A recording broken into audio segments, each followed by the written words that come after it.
Hi guys and welcome to another vlog. I'm riding the Royal Enfield Thunderbird 500 and many of you have asked me to review this motorcycle. So that's exactly what I'm doing right now.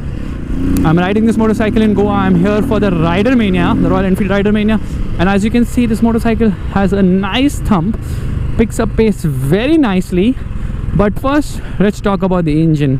So this is powered by a 500cc engine. Now it's actually the 499cc engine. It's called the UCE, Unit Construction Engine, and it gets 27.2 bhp of power at 5250 rpm, and it produces a massive 41.3 newton meters of torque at just 4000 rpm. Well, that's a lot of torque, but not enough to overtake this machine right in front of me. Let's see, we are in first gear right now, and I'm hoping to get all the power to overtake this guy right ahead, but there's a lot of traffic somehow. Okay, there is a WagonR coming. So you see my dilemma. Even though it is kind of powerful, it's not that powerful enough that you can drop a gear and disappear. Come on. Redlining it at 5500 rpm, getting so many vibrations. The reason I'm not wearing gloves today is because I want to actually feel how much vibrations does an average Royal Enfield rider go through. The roads seem very nice. Oh god, yes. So for the classic 350 and the classic the Thunderbird 350, the cruising speed is 60 kilometers per hour, after which it is kind of unbearable. But this motorcycle, it is 80 kilometers per hour, so that's what you get for the 150cc additional. Okay, this one gets a rear disc as well. So let's now talk about the motorcycle. So on paper it seems powerful, redlining in at almost 6,500 rpm, and I thought the engine would blow up any moment. That's the kind of buzz it has, that's the kind of noise it makes. But as far as cruising goes, it is very comfortable. I mean, I'm really enjoying this right now. You can see corner ahead, no need to worry, just tip it in. Very sweet, I really like it. But as I talk and as I ride, I can feel a ton of vibrations which are coming on the handlebar, on the foot pegs, and everywhere else. And the mirrors also, they like kind of moving the position. Nice cornery road, I love it. Anyways, good thing is that you can also ride in higher gears without having to worry, because it picks up pace very effortlessly. Here we go, there it goes. Nice thumpy motor. It is much more thumpy than the 350cc motor from Royal Enfield. Gear shifts are not that smooth, a little hard. False neutrals are present in plenty, but that's not really much of a concern, considering that you won't be shifting gears much often, because this is a motorcycle which has good amount of torque. So in the city it's not much of a problem. Only thing, it's very heavy. So right now when we parked it somewhere in the Rider Mania parking, me and Dhanil both had a tough time removing the motorcycles, because firstly there was gravel below, so then you were pushing and then finally it did not work. So you're like, it, let me do one thing, let me just get down and push it around. Secondly, that makes it very difficult to maneuver in the city, but out on the highway this motorcycle is a complete gem. Actually, there are too many Royal Enfields right now. It's like a Royal Enfield squad out here. Every time you get on the throttle, it picks up pace with a lot of enthusiasm, but it also makes a lot of noise, a lot of vibrations. If I was in any other bike, I would have late braked and overtaken this classic right there. But unfortunately, here the brakes aren't that great, even though this one gets a rear disc. So front is 280mm, and while the rear is a 240mm disc. False neutral I was talking about. There we go.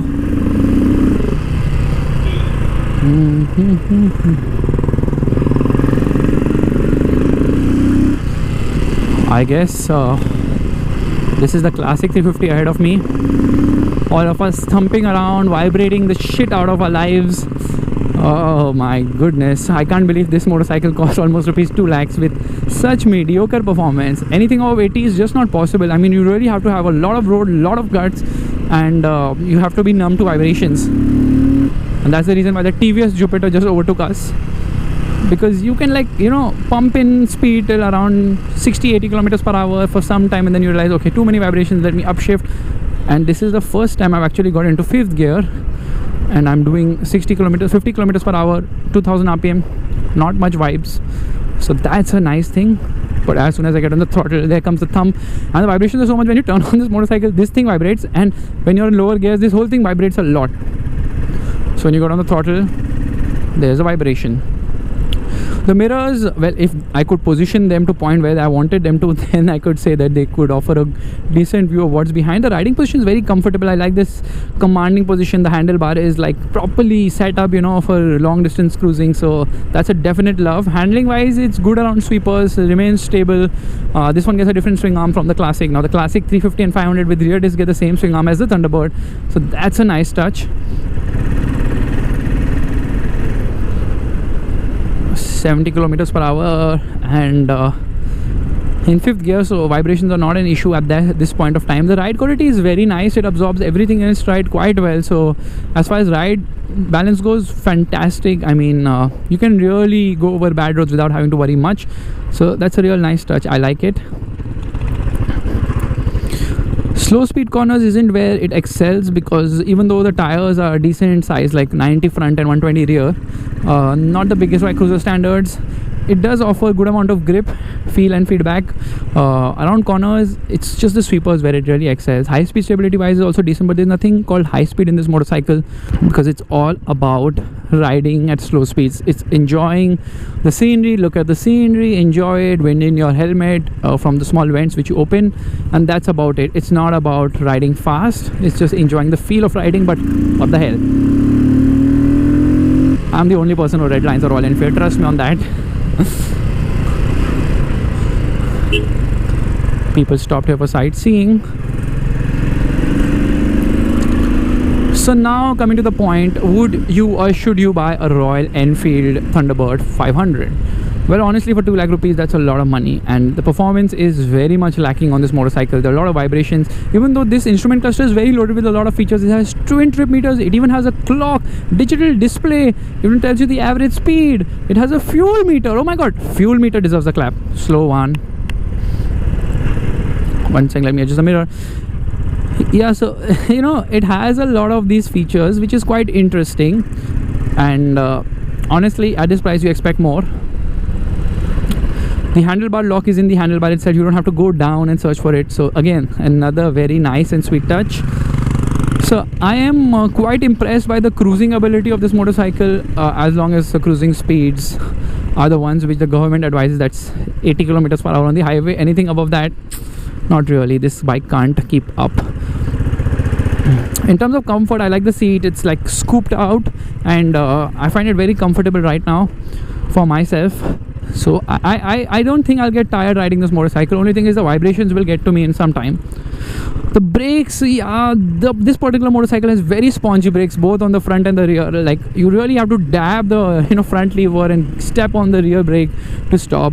I think this artificial and spongy feel is not something any motorcycle can be shipped out with. So that's definitely something to do with this particular motorcycle. In terms of features, it does get quite a few of them, so I will just show you them around right now in a bit once I stop. It does get a 20-liter fuel tank, which is like a very nice thing. 1 second, I'll just stop and show you around this motorcycle once. So this is the Thunderbird 500, as you can see. Nice thumpy motor. Fit finish could have been better. You can see these wires. I mean, how the hell can you fit such kind of wiring on a motorcycle? It's beyond me for something which costs almost as much as 2 lakhs. Up front you get an LED ring, a projector headlight. That's also very interesting. And dual horns. Fit finish could have been better. Certainly it could have been better.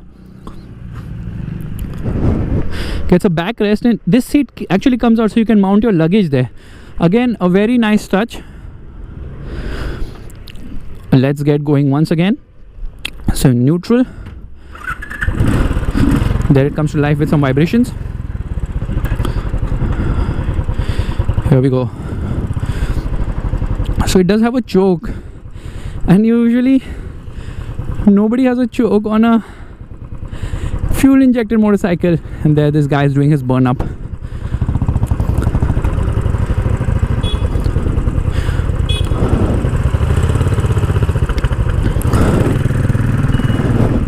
The foot pegs are front side, so not really very comfortable. Oh yeah, you're drag racing me, bro. You know, I have no power, but I have a lot of noise. If only noise was enough. Anyways, guys, I hope you enjoyed this small vlog of mine. Why I keep telling small, then the vlogs are not really small. Let's do one thing. This is a nice road to do a 0-2 top speed run. Just mirror, launch control activated, anti-wheelie activated, traction control maximum. Here we go. Oh my god, front wheel lift. Here we go. Upshift at 6000 rpm. Second gear, 80 kilometers per hour. Third gear. Oh my god, I hit 100 kilometers per hour on a Royal Enfield motorcycle. I'm doing 110 kilometers per hour. And there's too many vibes. I just had to let go. But let me try and pick a pace again. A nice open road. But an Omni to, you know, really spoil this speed run. And the mirrors tell you that, okay, dude, enough of having fun, slow down. So that was the top speed run, 100 kilometers per hour on a Royal Enfield motorcycle. Well, that is an achievement, isn't it? But I'm not going to stop at that. Upshift to 4th gear. Why doesn't it have a gear position indicator? And now we are doing almost, let me duck down and get some aerodynamics. 120 kilometers per hour, all hell will break loose. Time to back off. Okay, getting into 5th. And it does almost 3,500 rpm, more than 3,500 rpm in 5th gear when you're doing 100 kilometers per hour. A lot of wind here right now, but yes, a very interesting motorcycle to ride because I'm kind of having fun. And trust me, it's Goa, it's not the motorcycle. That's it, guys. I really hope you enjoyed this video of mine of the Royal Enfield Thunderbird 500. I had promised you guys I will review every motorcycle I get my hands on, and right now I have access to all the Royal Enfield motorcycles here in Goa at the Ridermania. So I'm going to review each one of them back to back. Not the Himalayan, already done that before.